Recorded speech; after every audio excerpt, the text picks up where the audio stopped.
Sorry, I look like I just woke up. Well, hello, everyone. It's your girl Gabrielle. Welcome to a brand new episode of Hot Topics.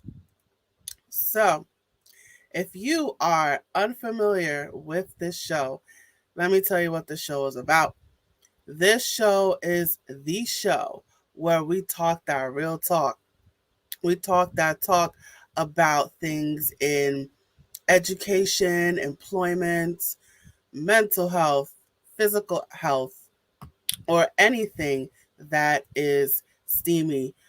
If you check out our prior episodes, we've done episodes on divorce, we've done episodes about financial planning, budgeting. I'm trying to remember being a divorcee. So we've done quite a bit of episodes, and we've been at this for a while. And today is no different. So I am excited about this episode today.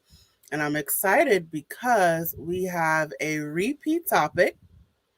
And it's a different guest, but it's a repeat topic. And we're bringing it back. So the guests keep coming in, but we're bringing it back. So let me tell you what that topic is. So the topic of this episode is Living with a Disability, Part 15. That's right. This is the 15th time we have brought back this topic. And we like to bring topics back because there are multiple perspectives to one thing. So we like to take one little thing and look at it from multiple points of view. So, yes, that is sorry. I'm trying to get my words out. So you're not losing it. This is part 15, Living with a Disability, part 15. So this is number 15, y'all. And I have a guest with me who is going to sit on the hot seat, who is going to go into the tunnel of fire with me today on the hot seat. His name is Simon Arnold, and this is his first interview, y'all. So let's see if he can take the fire. So I'm looking forward to this episode. So without further ado, I am going to get started. Who is Simon Arnold? Let me tell you who he is. Give me 1 second. All right. So Simon Arnold is the author of the book, The 13-Hour Life Coach, which details success strategies for adults who have ADHD. Between 5 to 8% of the general population have ADHD, but it is thought that undiagnosed ADHD could affect up to 20% of the population in total. ADHD isn't just a neurological disorder that just affects children. Those that have it as children can still have ADHD when they go into adulthood. So, Simon wrote a book that explains all of that, and his book offers a fresh perspective on living a life with ADHD, or which is known as Attention Deficit Hyperactivity Disorder, and those who think that they have it.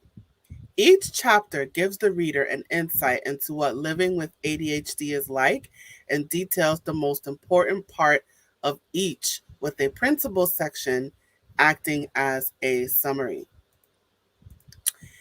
And on top of that, he has a podcast with the same name, the 13-Hour Life Coach. So season 1, Simon tells his story and success strategies in different areas of life. And season 2 is with guests talking about ADHD, whether they have it or not, which strategies they use, and which listeners to the podcast can use too. So he has a book and he has a podcast with the same name. All right. So without further ado, I'm going to bring him to the stage. Hi, Gabrielle. Hi, Simon. How are you doing today? Good. Thank you very much. How are you? Good. So, Welcome to the hot. Sorry, welcome to the hot seat. This isn't the first time that we brought up ADHD. I think this is actually this particular disorder. I think this is the 13th time. So yeah, so we've definitely been on a journey with this one. Yeah. But in terms of disabilities in general, you are number 15. So congratulations on helping us with that milestone. Thank you. Awesome. All right. So you have an amazing story, and I want the world to hear it. So I'm going to pass the baton over to you, and I'm just going to have you start talking about your journey. Okay. So I'm Simon Arnold, the author of the book, The 13-Hour Life Coach. People actually call me the 13-Hour Life Coach now. I was diagnosed with ADHD in December 2019. And after I was diagnosed, there was really no help. I didn't find any help out there. I went to psychologists that sat there in front of me with a book on disorders and went through, checked what I said to, checking what their book said and agreed with me. And I found that I wasn't getting any further. So when I was registering my children with their doctors, I was writing success strategies that I needed for myself with ADHD. And the doctor said, that looks really interesting. You should write a book. And I said it would be in English because I live in Germany. And she said, it doesn't matter. I want to be the first person to get this book because there's too much scientific-based books out there for people that can't really understand or get to grips with what's being written about. And they wanted more of a layman's point of view on ADHD. All right. All right. So let's unpack that. So take us through the beginning. So what was it, something that you suspected? Was it something your doctor suspected? How did it come about that you received this diagnosis? Well, it's really interesting. It was maybe a year before we had the idea of, my wife had the idea. I said to her, I'm going to do some meditation tonight. So I found a yoga block and a yoga mat and went into a room and meditated for the very first time. And after 3 hours, she came into the room and tapped me on the shoulder and said, you've been gone for 3 hours. And I said, oh my goodness. So I thought it was 5 minutes. And when I explained to her that the meditation actually just got rid of all the outside sounds that I was experiencing, and for the first time that I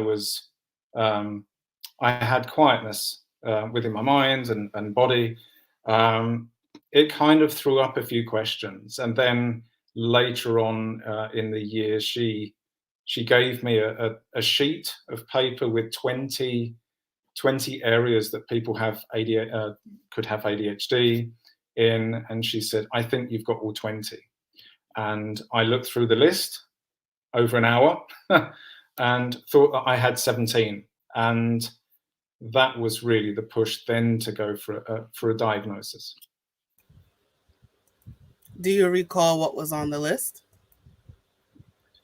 Yeah, it would be from my podcast that I do. It would be, for example, a scattered CV, and that means that people like me have mostly had many jobs. I've had 13 jobs within 20 years, compared to friends of mine who don't have ADHD who have had 3 or 4. There would be also reacting rather than responding. So not having that time just to think something through before saying something, and just many other areas of the list that I just went through and thought, yes, that's me. Problem planning, solving, for example, doing a job but not completing it, or starting another job without finishing the first job. Things like this. So your wife noticed these things about you. Was it she just noticed at that moment, or did she always notice this? Well, I was at medical school studying physiotherapy for the third time, and we'd been together for 20 years. So I'd studied in Australia and failed, and London and failed, and Berlin and failed. And she said, this can't, what's happening here? You're spending all your evenings studying, and then you go into an exam and you get a complete fail, like you've never even looked at the stuff. And she said, something's wrong. And she found this list and went through and said, I think you've got it. And one of the problems is with ADHD is the fact that and I've said this a few times, even in the first chapter of the book, I can read something, but I can't understand what I've read. So I could only understand something from the age of 40, from the age of 42. Otherwise, all of the years before, I couldn't understand anything. So I just want to understand what you just said. So you can read something, but you don't understand what you're reading? Yes. Okay. And what does it matter if a passage is short versus long? The example I give in the book is that I read Harry Potter 3 times through. And I asked my wife, is it normal for people to read a book 3 times through before they can understand it? And she said, no, you should be able to understand a book on the first go. That's why, people enjoy reading books, not to read it 10 times and then finally know what's going on. And she found that when she asked me about the story, I could only tell her 2 characters of the book, and even the name of the book I would mix up. I wouldn't even get that correct. So now I'm wondering, because you said you studied to be a doctor. So how did you get through school knowing you had this difficulty? Well, I've written it in the book, which is behind me here. In Germany, you can go to medical school to learn physiotherapy. So that's what I was doing, trying to doing physiotherapy. And what I'd found is I'd been in the area since I was 17 years old, at a private practice with a friend, just picking up the information. I knew I wasn't very good at learning. I didn't know it was that bad.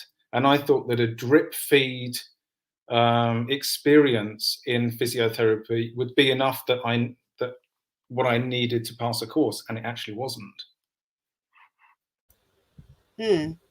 So it sounds like you were learning by hearing, right? So people would say things and you would remember it, and you learned best that way. Yeah, I would try and put myself into as many different settings as possible.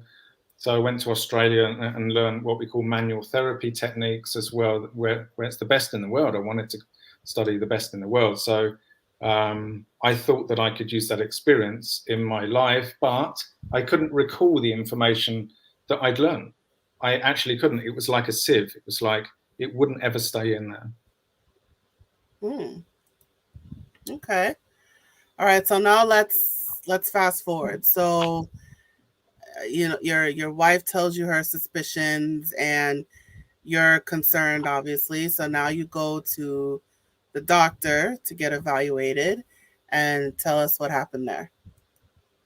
Okay, so my wife helped me write the letters to psychotherapists, and we wrote 30 letters until the psychotherapist took me on, and I went to a hospital to get all my tests done, so get heart checks.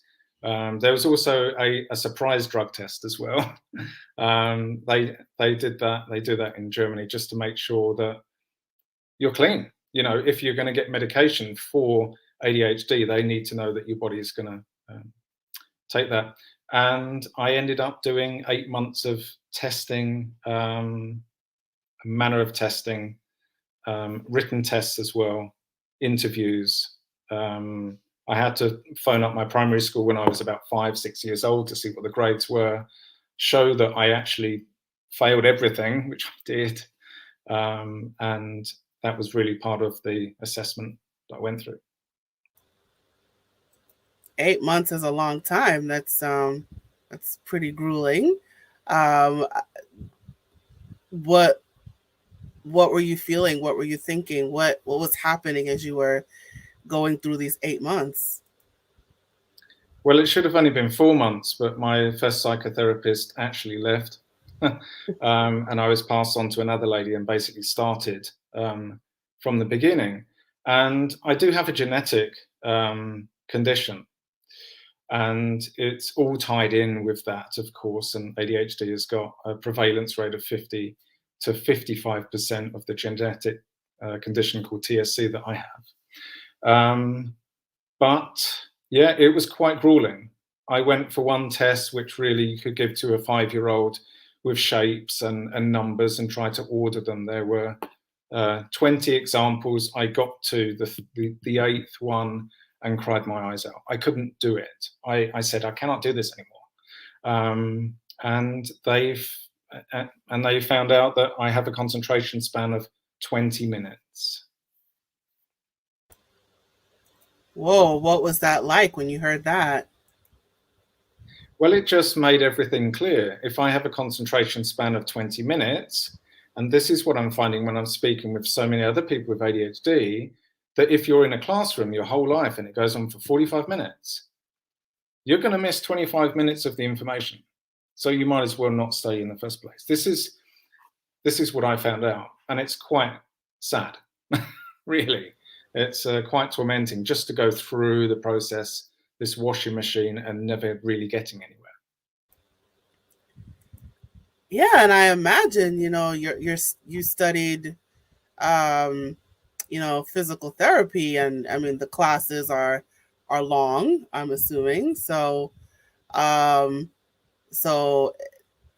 then given the intensity of what you were studying, I imagine it was difficult to concentrate for that long. Yeah, and I had to give up the course. I hadn't finished going through my ADHD diagnosis, and I decided to give up the course because I knew that I just couldn't understand what I was reading. It was as simple as that. But then things started to change. Started to change how? Okay, so I got a diagnosis in 2019 in December, and it was suggested that I take medication, and I did. And my life switched from one day to the next. The book Harry Potter, by the way, I read all the way through, and not only could I actually remember the name of the book, it's been a while since I've read it though, I could actually remember the story and the characters in there after I took medication, so I could finally understand what I read. That sounds like a relief. Yeah, it's the most wonderful thing in the world to get to 42 and actually realize, yeah, there was a problem, but it's all good now. And I love reading. I read 80 books within 2 years. Good for you. Good for you. That is an accomplishment. Yeah, it really is. It's just a wonder of life, really. I mean, fantastic. Doing what everyone else could do in a natural way, but I didn't know that I functioned differently. So where are you now with school? Are you going back? Are you still off? What's going on there? So I've decided not to carry on with physiotherapy. And I've written my book, of course, The 13-Hour Life Coach, which is here. And I've launched a podcast. The first season of the 13-Hour Life Coach podcast, I did in English and German. So I did in 2 languages, which was great and got really good reviews. And now I'm on season 2, which is concentrating on women and ADHD and their late diagnosis speaking to them, seeing what they're going through, and see if we can come up with some success strategies for them to use in their lives. Well, speaking of strategies, let's get into that. So, what are some strategies that you've used to help you manage your symptoms? Okay, can you be more specific? Give me a concrete example, and I can tell you something. All right, So I'm just trying to remember what previous guests have told me. So let's say, trying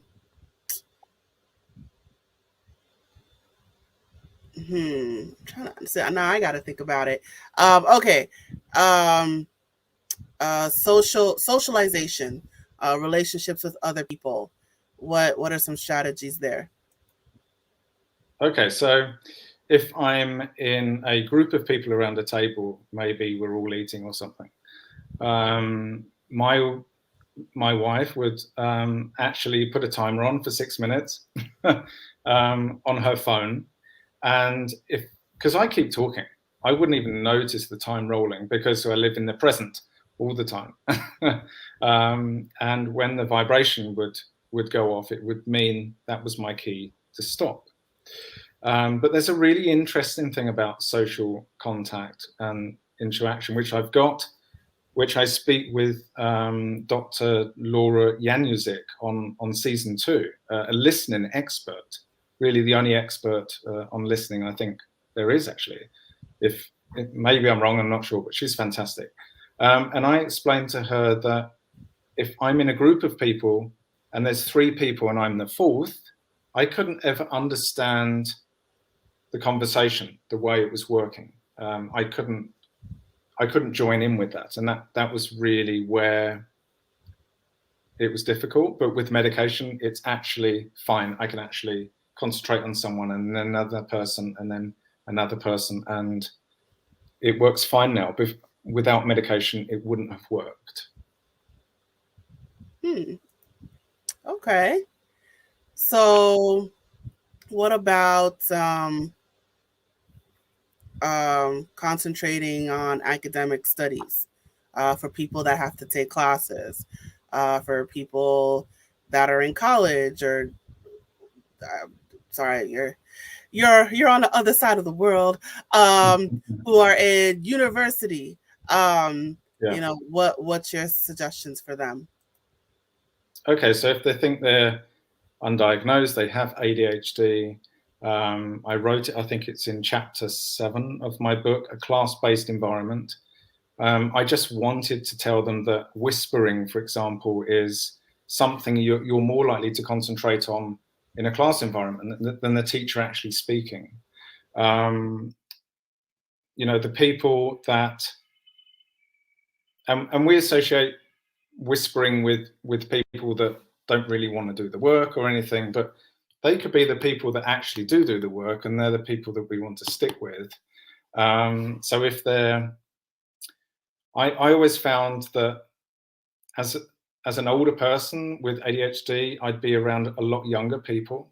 So it was almost like, wow, what can I learn from them today? That's a big tip. Another tip is see which people are really well organized, because I'm not that well organized. So the lady in the class or the guy in the class who has got really good folders and really neat and everything looks really good, just ask them how they did it. If you work more verbally, for example, instead of wanting to read a passage of information, meet up with someone in the break time and write some things on the whiteboard, and just mix in more verbally with written rather than just written. So find out really what works for you and then just emphasize that. So what about parents who have children with ADHD, diagnosed or undiagnosed? What are your suggestions for parents who I don't want to say managing their kids, but how do parents help their children who have ADHD? Okay, so one of my children does have ADHD, and what I do is it's called setting my grid. I learned this from Esther Hicks.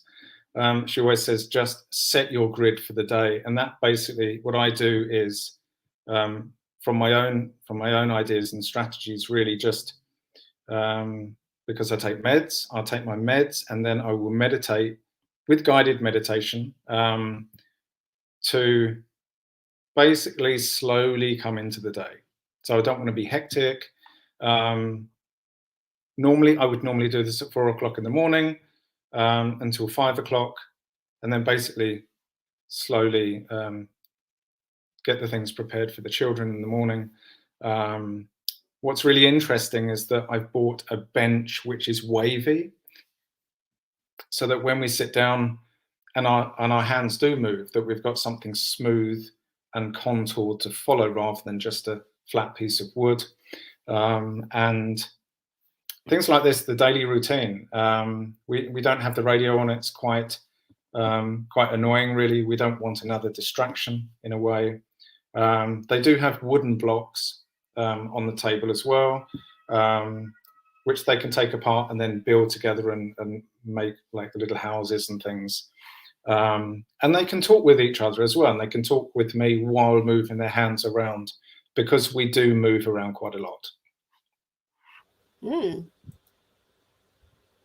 So it's interesting that you brought up your son who has ADHD. I'm just gonna pivot a little bit here. So now that you are aware of your ADHD, and now that you see that your son has it, so what do you feel that you relate to your son more, and do you feel better equipped to help him? Well, I'm really, just because of having ADHD, a specialist with ADHD now, and because I have it, I wrote the book for my kids, so that they have a guide when they're older, and can go through the 17 chapters in the book.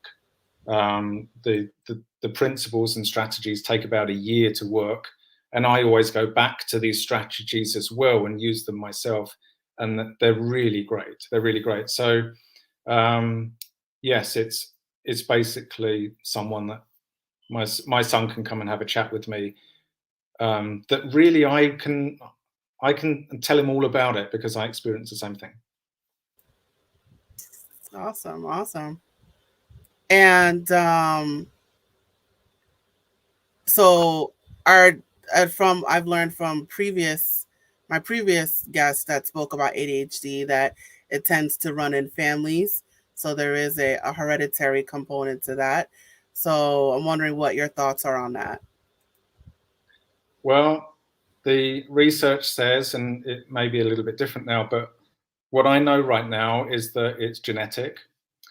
It can also be caused by alcohol or drug misuse from the mother when the baby's in the womb. So the synapses and the neurology of the baby isn't formed that well, because ADHD is really a neuro deficit in a way, and also people that have concussions to their head, so damage to their head, even when they're an adult. So that means that the brain doesn't work as it used to, and that can be another cause for ADHD. So really, these three principles are what is kind of in the area of ADHD for what causes ADHD. Interesting. So now going back to your book, so now I'm wondering, now you have your symptoms. How are you able to write a book? Did your wife help you? Did you type it out? Did you maybe use some sort of dictation software where you spoke into a microphone and the words came on the page? How did you do that? Well, people with ADHD, and I already said, have 13 different jobs. One of them was being a journalist. So I really like writing. And if you speak to ADHD people, we can't live, and I wrote it in my book, the worst thing you can do with someone with ADHD is to take their notepad away. I write all the time. So I wrote for 2 hours a day. It was during COVID. It took me a year and a half to write 740 hours. Fortunately, I wrote 7 chapters about culture, the difference between England and Germany. And there's something called the coconut and the peach culture as well. So that wasn't my own information. That was from Erin Meyer, which I quoted in the book. So I did have some chapters that I just mixed in with the ADHD. Because remember, there was no one that I could go and talk to. There was actually no one. I had to, just through trial and error, just see what worked. And it took a while to do that. And of course, with medication, I can understand what I read. And I can recall information now if I need it, which is really nice. Awesome. And there's a voice clip that you asked me to play. I'm just gonna ask you this last question, and then I'll play the clip. So, you're in Germany right now, right? So I'm wondering what the view of ADHD is over there, because most of my previous guests that talked about ADHD, they spoke about it from an American perspective. So I'm wondering, how you being in Germany and German and English, what is how, I'm trying to get the words out. How does your culture view ADHD? Well, when I first started writing the book, I set up a meetup on meetup.com, an ADHD success strategies group in my local area. And I ran that for 13 months. And I would turn up to the events or a pub, and want to meet with people. And over 13 months, no one responded at all. So on the day that I actually stopped the meetup group, someone got in contact with me, and I thought, okay, I'm going to open myself a private Facebook group as well, and this member helped with a couple of questions, posing things, do you have this problem as well as me with ADHD? We're going through the same things. Can we help each other? And that was the only post that happened for 7 months on a private Facebook site. Otherwise, nothing else happened. I'd post all the time. It's really, really difficult to, in a short way of saying it, no one's coming out to speak about it. And I just feel like I'm really the only one that's doing it. So it sounds like there's not a lot of talk about it, or there's not a lot of awareness about it where you are. No, there's not. And that's the reason why I did the 13-Hour Life Coach podcast as well for season 1. I had to basically, from a vulnerability side, just open myself up completely and say, this is what's going on with, particularly me with ADHD. And, you can see if that's similar to you, but I just want to put it out there. And really, in vulnerability, I think is the biggest strength in this area. All right. So I'm going to play that voice clip, and that describes more about what's going on with you. So give me 1 second. I'm just gonna put up my Facebook here, and what was that? So I'm looking at my Facebook Messenger right now. I just want to make sure I have the right clip. I thought that was it. I think that's it. Yeah. All right. So I'm gonna play a voice clip that I'm playing from my Facebook Messenger, and I'm gonna play the clip in its entirety for our audience. The book I basically set up. Sorry, I'm just gonna start from the beginning. Bear with me. Okay, here we go.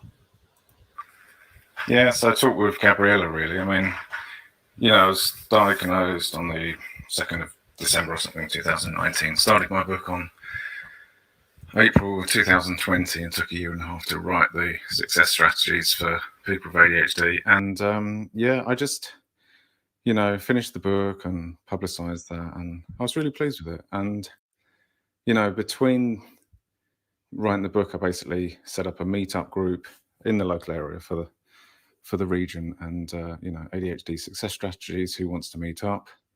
13 months that run for. Yeah, I advertised it really well. And I turn up to these events hoping that people would just come by. I know what it's like for people with ADHD.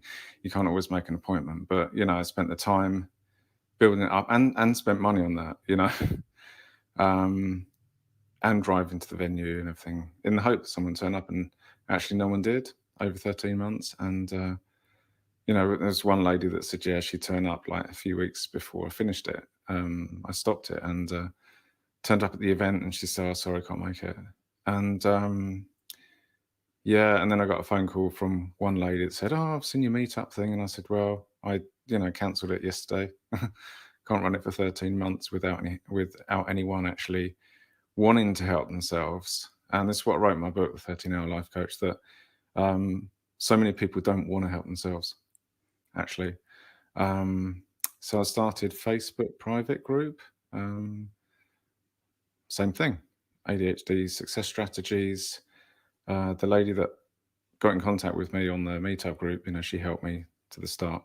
And I posted stories on there, and it's not stories, but this is what I'm going through. Is anyone else been going through? And not one person replied. Not one person over a 7-month period actually wrote back and said, I've got these problems. And that fell flat on its face as well.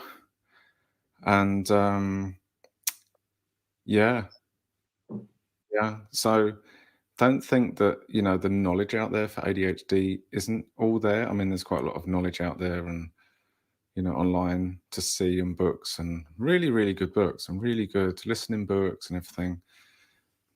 There's some good knowledge out there. There really, really is good knowledge out there. There's just no therapists to see.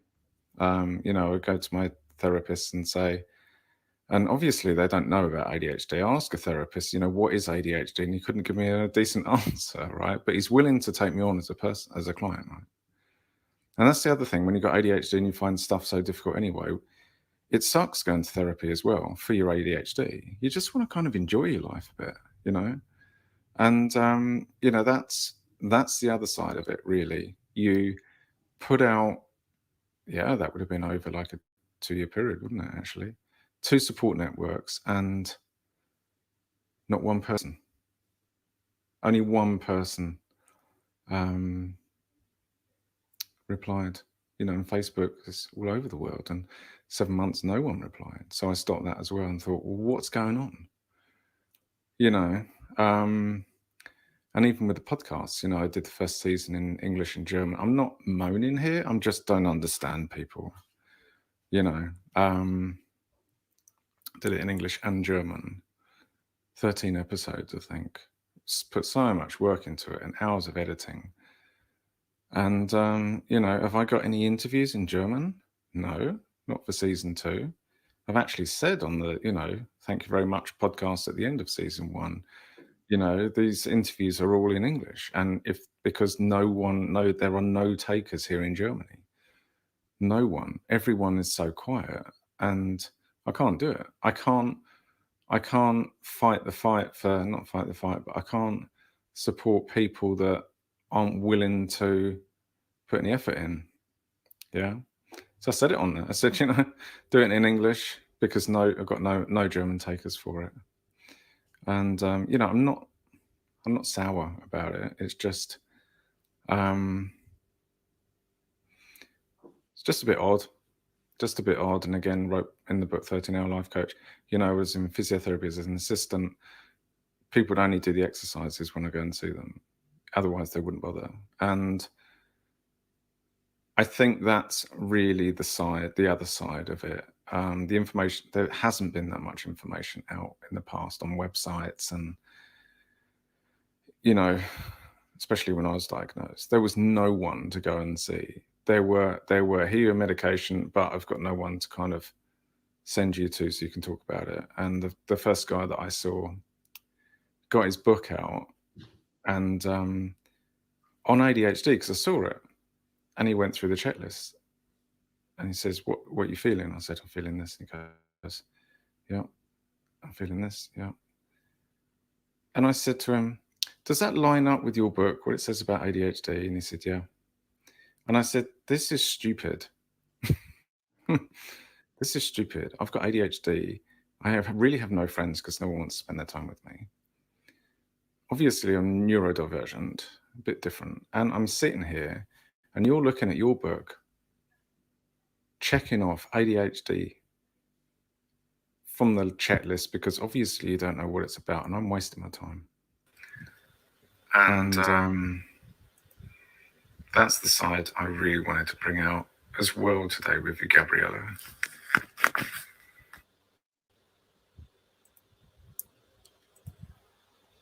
All right. So, all right. So I wanted to get your thoughts on listening to that. Yeah, but it's really difficult going for an ADHD diagnosis anyway. Like I said, you know, when you've got ADHD, the last thing you want to do when you're having trouble anyway is go to another therapist in the evening. You want to do what everyone else does, and in a way, and just go out and have some fun for a change, right? And in my podcast notes, I can't remember the name of the guy, but ADHD was actually noted in a different form. It wasn't called ADHD back then, but it was noted in 1798. And I just wonder what happened. Why is it that I'm diagnosed with, you know, this is a couple of hundred years we've known about stuff like this. And okay, times were different then, times have changed. But it's quite sad, really, that we go for an ADHD diagnosis, we get prescribed medication, and then there's nothing. There's no one to talk to about what you're going through. This is why I wrote the book, The 13-Hour Life Coach. I wanted to know what I was going through. There's no one to talk to, and it's like, I don't feel very good, because they can't give you an answer. And this is what I'm here for. This is what I do on the book and the podcast. Give people as solid answers as I can give right now to help them lead a better life. Awesome. And you definitely are doing that. So definitely keep getting the word out there. All right. So I know we're having a lot of fun, but I'm going to start to wind things down. So do you have any final words of wisdom that you would like to share with our audience? I just want to say, whether you're English or German, please listen to my podcast, especially the first season, which goes through 13 episodes of what I was going through. If you also experience similar things, because it's really difficult to work out if you've got ADHD with your own brain, because you're using your own brain to work it out. And if it's not all there in a way, you can't do it. You need people from the outside, like me, to actually suggest something and go for it, really. Otherwise, if you've got ADHD, you're not broken. It's all good. You can just always learn some new things and change your environment, and read my book, listen to my podcast. So I really want to help everyone. Men, season 2, women, it's all there. So see if you can get the book, and please listen to the podcast. Awesome. So, Simon, thank you so much for joining me today. This is definitely an enlightening conversation. All right, you guys. So, it's promo time. All right. So, Simon Arnold is on Facebook. Just Facebook for now, guys. So, definitely hit him up on Facebook. His handle is simon.arnie.1. So definitely hit him up on Facebook. So if you have any questions or you want to learn more about him, definitely check him out. For those of you watching this episode right now, it is at the bottom of your screen, and it'll also be in the description for our YouTube viewers. So definitely check that out.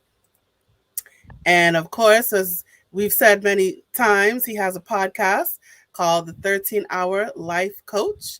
His podcast is on, let me see where his podcast is on.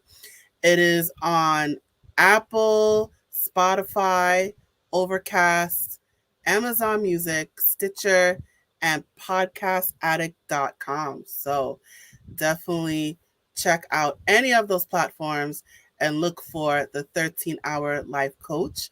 That is his podcast, and I encourage you to listen to those episodes wherever you are in the world. And he has a book. It is also called The 13-Hour Life Coach.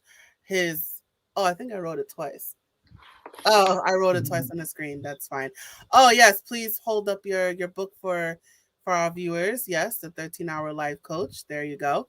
I'm just going to describe it. It's like a white middle part, and then the ends are green for those of you listening. So it's a green and white book for those of you listening right now. And you can buy his book right now on Amazon. So his book is available right now on Amazon.com. And I encourage you to go out there and get that book. And of course, all of this information will be provided to you in the description for those of you watching this on YouTube right now. And I believe in the audio format as well. You'll also see all this information in the description. All right, so Simon, thank you so much for joining me today. I appreciate you being here. Thank you very much, Gabrielle. Thank you. That was great. Awesome. All right, I'm going to place you backstage. All right, you guys, and it is just you and me. So I'm going to share my information as well. All right. So we have reached the conclusion of our episode. Thank you so much for joining us today. So wherever you are listening to this episode, please check us out. Well, I'm losing my thoughts. Sorry. Wherever you are listening to this episode right now, please check out our platform for more videos and clips. And don't forget to follow us. And while you're at it, please let us know what you thought about this episode by leaving a comment in the comment section below or in the comment thread. As a reminder, this web series is a production of A Step Ahead Tutoring Services. So if you would like to learn more about us, you could check us out online. Our website is www.astepaheadtutoringservices.com. And there is a special promotion going on right now.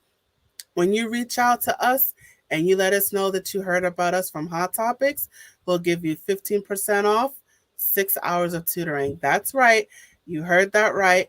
15, 15, 15% off 6 hours of tutoring if you mention that you heard about us from Hot Topics. And lastly, I also encourage you to sign up for our email list and our texting list. Stay in touch with us. You will get exclusive discounts, offers, and promotions when you sign up for our email list and our texting list. So I encourage you to do that. That information is at the bottom of your screen for our viewers. And for our listeners, you can learn more about signing up for those things on our website, www.astepAheadtutoringservices.com. All right, I'm going to share this final message before we officially close. Hey there, have you heard of us? We're a small team of tutors here at A Step Ahead Tutoring Services. We believe that education and information should be accessible to everyone, regardless of income, race, or creed. We're dedicated to making this happen, but we need your help. Please consider making a donation to our company. No amount is too small. Your donation will allow us tutors to remain employed, offer free and low-cost services, put on productions like this web series, and reach out to families nationwide. With your help, we can tackle the academic challenges of our students and the emotional, mental, and behavioral changes that result from these challenges. As a bonus, we can improve our communities in the process. Support us today. Note: we're a for-profit company. We're not a charity. Your donation may not be tax deductible. Please consult a tax professional.